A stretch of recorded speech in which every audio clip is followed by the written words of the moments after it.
మనము ఎపిసోడ్ 4లో పాండవుల కౌరవుల మొదటి బాల్యం వైరం గురించి తెలుసుకున్నాం. ఇప్పుడు ఎపిసోడ్ 5 లక్క గృహ కుట్ర పాండవుల మరణ ఉచ్చు గురించి తెలుసుకుందాం. హస్తినాపుర ప్రజల హృదయాల్లో ఇప్పుడు ఒక పేరు మారుమోగుతుంది. యుధిష్ఠిర. ధర్మం, నిజాయితీ, శాంత స్వభావం. ఈ లక్షణాల వల్ల ప్రజలు అతన్ని ఎంతో ప్రేమించారు. చివరకు హస్తినాపుర సభలో ఒక గొప్ప నిర్ణయం తీసుకున్నారు. యుధిష్ఠిరుని యువరాజుగా ప్రకటించారు. రాజ్యసభ మొత్తం హర్షధ్వానాలతో మారుమోగిపోయింది.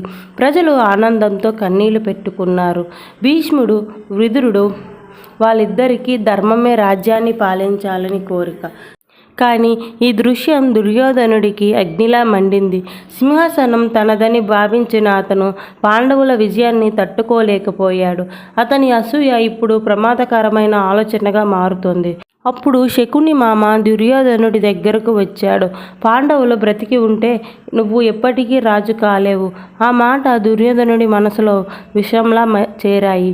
ఆ రోజు ఒక భయంకరమైన కుట్రను ప్రారంభపడింది. మరి పాండవులను చంపడానికి శకుని ఏ పథకం వేశాడు? ఒక ఇల్లు త్వరలోనే మరణం ఉచ్చుగా మారబోతుంది. దుర్యోధనుడి మనసులో ఇప్పుడు ఒకటే ఆలోచన. పాండవులు బ్రతికి ఉంటే తనకు సింహాసనం దక్కదు. అందుకే శకుని ఒక భయంకరమైన పథకం వేశాడు. వారణవ్రతం అనే ప్రాంతంలో ఒక అద్భుతమైన మహల్ నిర్మించమని ఆజ్ఞ ఇచ్చారు. బయటకు చూస్తే అది స్వర్గంలా కనిపించింది. కానీ ఆ ఇంటి గోడల్లో మరణం దాగి ఉంది. లక్క, నూనె గిన్నె, చిన్న మంట పడిన అంతా క్షణంలో కాలిపోయేలా ఆ ఇంటిని నిర్మించారు. ఈ కుట్రను అమలు చేయడానికి పురోచరుడిని పంపించారు.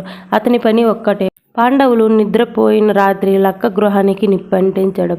తర్వాత రాజ్యసభలో ఒక నిర్ణయం ప్రకటించారు. పాండవులు కొంతకాలం వారణవాతంలో ఉండాలి. అది రాజ ఆజ్ఞ. కానీ ఆ ప్రయాణం నిజానికి మరణయాత్ర. కుంతీదేవికి ఏదో ప్రమాదం జరగబోతుందనే అనుమానం కలిగింది. కానీ విధి వారిని ముందుకు నడిపిస్తోంది. పాండవులు వానరవాతానికి చేరుకున్నారు. వారి ముందున్న ఆ మహల్ చాలా అందంగా కనిపించింది. కానీ ఆ గోడల మధ్య అగ్ని ఎదురు చూస్తుంది. మరి పాండవులకు ఈ కుట్ర గురించి ముందే తెలిసిందా? ఒక వ్యక్తి త్వరలోనే వారిని రహస్యంగా హెచ్చరించబోతున్నాడు. హస్తినాపురంలో అందరూ నిశ్శబ్దంగా ఉన్నారు. ఒక వ్యక్తి మాత్రం ఈ కుట్రను పూర్తిగా అర్థం చేసుకున్నాడు. విదురుడు ధర్మానికి ప్రతీక. దుర్యోధనుడిని కుట్ర వెనుక దాగి ఉన్న ప్రమాదాన్ని వెంటనే గుర్తించాడు. కానీ రాజ్యసభలో నేరుగా మాట్లాడలేడు. ఎందుకంటే ప్రతి చోట గూఢచారులు ఉన్నారు. అందుకే విదురుడు యుధిష్ఠిరుడిని సంకేత భాషలో హెచ్చరించాడు. అగ్ని నుండి బయటపడాలంటే ఎలుకల భూమి కింద దారి వెతుకు. ఆ మాట విన్న వెంటనే యుధిష్ఠిరుడు కుట్రను అర్థం చేసుకున్నాడు. లక్క గృహం ఒక మరణ ఉచ్చు అని గ్రహించాడు. ఆ రాత్రి నుంచే రహస్యంగా ఒక సొరంగం తవ్వించడం ప్రారంభించాడు. పగలు పాండవులు సాధారణంగా ప్రవర్తించారు. కానీ రాత్రిళ్ళు భూమి కింద రక్షణ మార్గం తయారు అవుతుంది. పురోచనుడు మాత్రం తన కుట్ర విజయవంతమవుతుందని నమ్ముతున్నాడు. పాండవులు తన ఉచ్చులో చిక్కుకున్నారని భావించాడు. రోజులు గడుస్తున్నాయి. ఒకవైపు అగ్ని ఉచ్చు సిద్ధమవుతుంది. మరోవైపు పాండవుల రహస్య మార్గం పూర్తవుతోంది. మరి ఆ భయంకరమైన అగ్ని రాత్రి ఎప్పుడు వచ్చింది? ఒక రాత్రిలోనే లక్క గృహం నరకంలా మారిపోతుంది. ఆ రాత్రి చాలా నిశ్శబ్దంగా ప్రారంభమైంది. కానీ కొన్ని క్షణాల్లోనే అది నరకంలా మారబోతుంది. వాతావరణం మొత్తం నిద్రలో ఉంది. లక్క గృహం లోపల పురోచన తన విజయాన్ని ఊహించుకుంటున్నాడు. కానీ ఈసారి వేటగాడు కాదు, పాండవులే ముందుగా దాడి చేయబోతున్నారు. భీముడు సమయం వచ్చిందని గ్రహించాడు. ఒక చిన్న మంట, కొన్ని క్షణాల్లోనే అది మహా అగ్నిలా మారింది. లక్కతో నిర్మించిన ఆ మహల్ వేగంగా మంటలో చిక్కుకుంది. అగ్ని గోడల మీద పరిగెత్తింది. ఆకాశం వరకు మంటలు ఎగిసిపోయాయి. వారణవాత ప్రజలు భయంతో బయటకు పరుగులు తీశారు. పాండవులు కాలిపోయారు అని అందరూ కేకలు వేశారు. లక్క గృహం ఇప్పుడు అగ్నిలా కాలిపోయింది. ప్రపంచం మొత్తం పాండవులు చనిపోయారని నమ్ముతోంది. కానీ ఆ మంటల కింద ఒక రహస్య మార్గం ఇంకా తెరిచి ఉంది. కుంతి, యుధిష్ఠిర, అర్జున్ పాండవులు చీకటి స్వర్గంలో ముందుకు సాగుతున్నారు. వారి వెనుక మరణం అగ్నిలా వెంటపడుతుంది. చాలా దూరం నడిచిన తర్వాత కుంతీదేవి అలసిపోయింది. ఆమెకు అడుగు ముందుకు వేయడం కూడా కష్టమైంది. అప్పుడు భీముడు తన తల్లిని భుజంపై ఎత్తుకున్నాడు. తన సోదరులను కూడా రక్షిస్తూ అడవిలో ముందుకు తీసుకెళ్లాడు.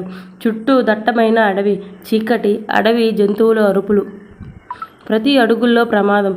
కొంతసేపటి తర్వాత వారికి ఒక నది ఎదురయ్యింది. ఆ నది దాటకపోతే వాళ్ళు పట్టుబడిపోతారు. భీముడు ఒక్కొక్కరిని సురక్షితంగా నది దాటించాడు. ఆ రాత్రి అతను కుటుంబానికి రక్షకుడిగా మారాడు. చివరకు పాండవులు అడవి లోతుల్లోకి చేరుకున్నారు. మొదటిసారి వాళ్ళు కాసేపు ఊపిరి పీల్చుకున్నారు. కానీ వారికి తెలియదు, ఆ అడవిలో ఇంకో ప్రమాదం ఎదురు చూస్తుంది. మరి ఆ అడవిలో పాండవులను చూసిన రాక్షసుడు ఎవరు?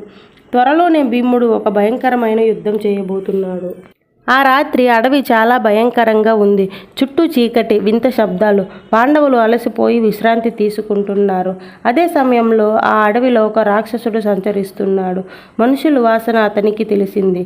ఆహారం కోసం అతను పాండవుల వైపు కదిలాడు. కానీ హిడింబాసురుడు ముందుగా తన చెల్లెలు హిడింబిని పంపించాడు. మనుషులను పట్టుకొని రమ్మని ఆజ్ఞ ఇచ్చాడు. హిడింబి పాండవుల దగ్గరకు వచ్చింది. అక్కడ ఆమె కళ్ళు ఒక్కసారిగా భీముడిపై ఆగిపోయాయి. భీముడి ధైర్యం, అతని శక్తి హిడింబి మనసును మార్చేశాయి. ఆమె పాండవులను రక్షించాలని నిర్ణయించుకుంది. ఇక్కడి నుంచి వెంటనే వెళ్ళిపోండి. నా అన్నయ్య వస్తే మిమ్మల్ని చంపేస్తాడు. కానీ అప్పటికే ఆలస్యం అయిపోయింది. భూమి కంపించే అడుగులతో హిడింబాసురుడు అక్కడికి చేరుకున్నాడు. అతని భారీ రూపం చూసి అడవి మొత్తం వణికిపోయింది. భీముడు ముందుకు వచ్చాడు. ఈ యుద్ధం సాధారణ పోరాటం కాదు, రాక్షసుడు వర్సెస్ మహాబలశాలి. మరి ఈ భయంకరమైన యుద్ధంలో ఎవరు గెలిచారు? భీముడు అసలు శక్తి ఇప్పుడు ప్రపంచానికి కనిపించబోతుంది. ఆ అడవి మధ్యలో ఒక భయంకరమైన యుద్ధం ప్రారంభమయ్యింది. ఒకవైపు భీముడు, మరోవైపు హిడింబాసురుడు. హిడింబాసురుడు భీముడిపై ఉగ్రంగా దాడి చేశాడు. అతని గర్జనతో అడవి మొత్తం వణికిపోయింది. భారీ చెట్లను కూడా అతను ఆయుధాల్లా విసిరాడు. కానీ భీముడు వెనక్కి తగ్గలేదు. నాగలోకంలో పొందిన శక్తితో రాక్షసుడిని ఎదురుగా నిలబడ్డాడు. ఇద్దరి బలం ఢీకొనడంతో భూమి కంపించినట్లు అనిపించింది. చెట్లు విరిగిపోయాయి, రాళ్ళు పగిలిపోయాయి. ఆ అడవి యుద్ధ భూమిగా మారిపోయింది. అర్జునుడు, యుధిష్ఠిరుడు, పాండవులందరూ ఆ భయంకరమైన పోరాటాన్ని చూస్తున్నారు. హిడింబి మాత్రం భీముడి కోసం భయపడుతోంది. చివరకు భీముడు తన పూర్తి శక్తిని ఉపయోగించాడు. ఒక ఘోరమైన దెబ్బతో హిడింబాసురుడు నేలకూలిపోయాడు. ఆ రాత్రి భీముడు తన కుటుంబాన్ని రక్షించాడు. హిడింబ కళ్ళలో ఇప్పుడు ప్రేమ మాత్రమే ఉంది. రాక్షసుల అడవిలో ఒక కొత్త బంధం ప్రారంభమైంది. ఈ బంధం వల్లే భవిష్యత్తులో ఒక మహాయోధుడు జన్మించబోతున్నాడు. వారి కుమారుడు మహాభారత యుద్ధాన్ని ఎలా మార్చాడు? మరి భీముడు హిడింబాని వివాహం చేసుకున్నాడా? వారి కుమారుడు మహాభారత యుద్ధాన్ని ఎలా మార్చాడు? హిడింబాసురుడు చనిపోయిన తర్వాత ఆ అడవిలో నిశ్శబ్దం ఏర్పడింది. కానీ హిడింబి మనసులో మాత్రం కొంత భావన మొదలైంది. ఆమె భీముడిని ప్రేమించింది. అతని ధైర్యం, అతని శక్తి, అతని హృదయం హిడింబిని పూర్తిగా మార్చేశాయి.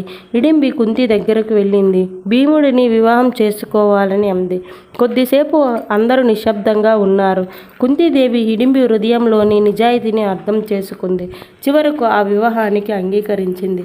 ఆ అడవి మధ్యలో సాధారణంగా కానీ పవిత్రంగా భీముడు హిడింబి వివాహం జరిగింది. కొంతకాలం తర్వాత వారికి ఒక కుమారుడు జన్మించాడు, ఘటోత్కచుడు. అతను సాధారణ బాలుడు కాదు. రాక్షస శక్తి, పాండవుల రక్తం, ఇవి రెండూ కలిసి మహాయోధుడు. భవిష్యత్తులో మహాభారత యుద్ధంలో ఘటోత్కచుడు కీలక పాత్ర పోషించబోతున్నాడు. అతని త్యాగం వల్లే ఒకరోజు అర్జునుడు ప్రాణాలతో బయటపడతాడు. కానీ పాండవుల ప్రయాణం ఇంకా పూర్తి కాలేదు. భీముడు హిడింబిని విడిచి వెళ్లాల్సి వచ్చింది. హిడింబి తన కుమారుడితో అడవిలోనే మిగిలిపోయింది. కానీ వారి మధ్య బంధం శాశ్వతమైంది. ప్రపంచం మొత్తం పాండవులు అగ్నిలో కాలిపోయారని నమ్ముతోంది. హస్తినాపురంలో కౌరవులు తమ విజయానికి సందర్భంగా జరుపుకుంటున్నారు. దుర్యోధనుడు శకుని, కానీ వారికి తెలియదు పాండవులు ఇంకా బ్రతికే ఉన్నారు. ఇప్పుడు వాళ్ళు అడవిలో తిరుగుతున్నారు, సాధారణ యాత్రికులు. కానీ విధి వారిని మరింత గొప్ప దారిలో నడిపిస్తోంది. త్వరలోనే ఒక యువరాణి ప్రవేశించబోతుంది. ఆమె అందం, ఆమె శక్తి, ఆమె విధి మహాభారతాన్ని పూర్తిగా మార్చేయబోతుంది. ద్రౌపది. పాండవుల అసలు ప్రయాణం ఇప్పుడే ప్రారంభమైంది. పాండవులు బ్రతికే ఉన్నారు, కానీ ఇప్పుడు వారి జీవితంలోకి రాబోతుంది ద్రౌపది. ఆ ఎపిసోడ్ మిస్ కాకుండా ఉండాలంటే ఇప్పుడే సబ్స్క్రైబ్